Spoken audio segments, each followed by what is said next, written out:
Hello, my name is Vinita Pandey, and I've been reading to you from my upcoming book called Return of the Rishis. In the last few recordings, I have been reading to you from my second chapter that describes my journey into Nadi, how I chanced upon what the Nadi readers are and what Nadi palm leaves are, and then my experience with some fake Nadi readers, and then finally finding an authentic Nadi reader through a friend of mine. And in this reading, I will talk to you about finding my first leaf and how excited I was when I found it. So I also describe the process step by step so that it's helpful to those who will look for their leaf so they understand the process. So here we go. Step one, sending the thumb impression. Without delay, I sent mine and my son's thumb impressions to Suresh, the Nadi reader.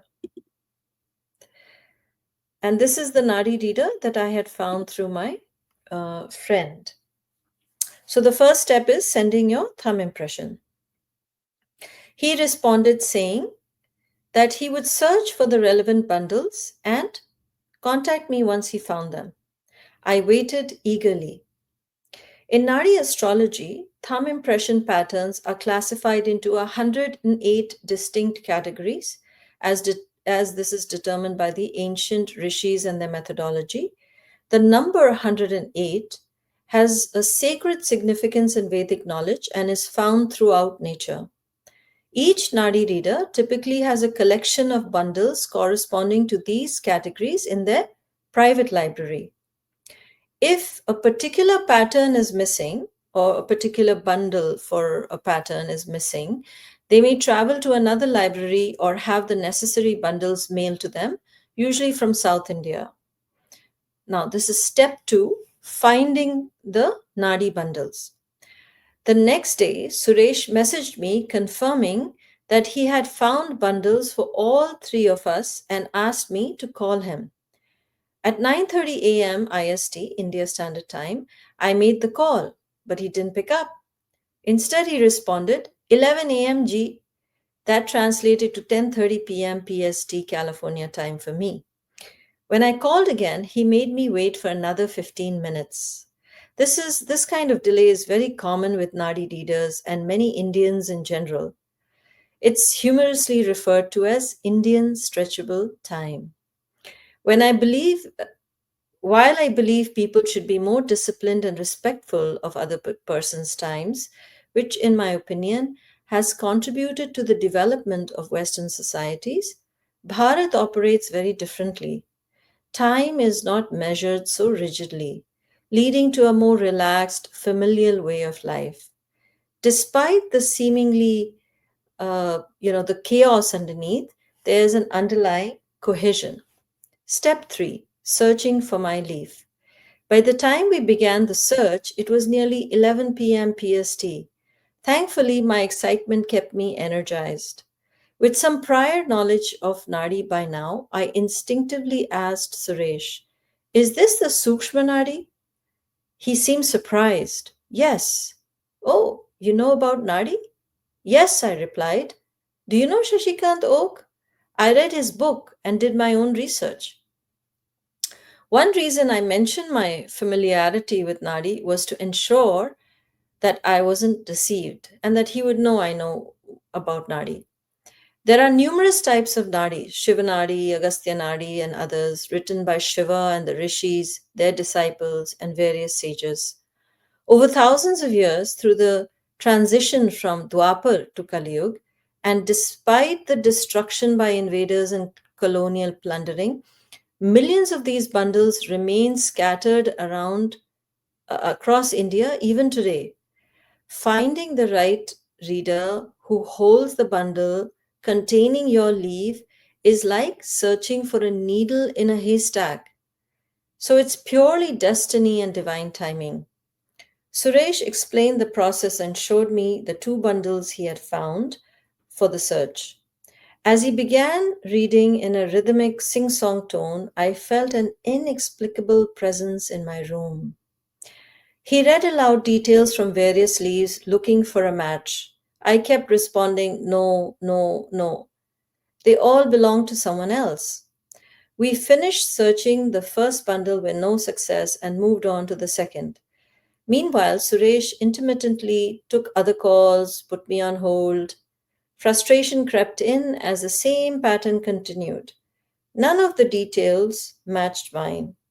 I started to lose hope. Then Suresh said, wait, I have a third bundle. Call me back in 15 minutes, G. Ah, the ever elastic 15 minutes. Half an hour later, I finally received his message. Please call me, G. The moment he began reading from the third bundle, there was something inside me that knew this is my leaf. I immediately started my own recording. The revelation. Your mother's name is Hem Lata, he read, then paused for my confirmation. Yes, I exclaimed, nearly falling off my chair. Very few people knew that my mother's birth name was Hemlata. Her legal name was simply Hem. Therefore, Hemlata would not even be searchable on the internet or anywhere. I don't think even my brother knows that. Then he read my father's name, actually a synonym for his name, my birth date, my Rashi, which is the moon sign, Nakshatra, the birth star, and details about my sons. He even mentioned that I was drawn to spirituality. In total, he listed about 10 key facts, all of which were accurate. It felt like a precise database lookup using a unique set of identifiers. Finally, my leaf had been found. What an incredible moment. Even more astonishing, this discovery happened on May 19th, my late mother's birthday. I knew this was her blessing from heaven.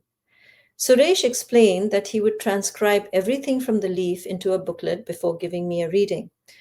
So we scheduled the reading for the following day. This would be the general or the first chapter, and it's the most commonly read chapter. Step 4, reading the leaf. As we began, Suresh explained that the reading was a conversation between Ma Parvati and Lord Shiva. Parvati, in her divine compassion, was inquiring about her daughter Vinita, seeking to remove any difficulties from her life and ease her path through the Kali Yuga towards moksha. The first thing Suresh read was, you have recently left your job and are confused about whether to return to work. You can find a job, Shiva said, if you wish, but your heart is no longer in it. As a result, you won't be able to hold on to a job for long. Soon you will dedicate yourself to spiritual service. My jaw dropped. Shiva and the Rishis could even read my heart and mind? Not even my sons knew this internal conflict about me going back to work. Just incredible. Most strikingly, I had attempted to find my leaf a month earlier and I wouldn't have found it because I was still working at that time. So even the timing of the reading was predetermined. So this is the end of the third passage of the second chapter where I started my reading. And in the next reading, I will go through a detailed account of what happened in the rest of my reading and how my life transforms from then. And something that happened when I asked these 5 questions after my reading. And everything that followed was truly a blessing and a descent of grace. And how it turned a chapter in my life. My entire life changed since then. So I'll go into this in my next reading from the book. And I hope that you would subscribe to my channel and follow these readings. And I hope that you're finding these enjoyable. So thank you for listening.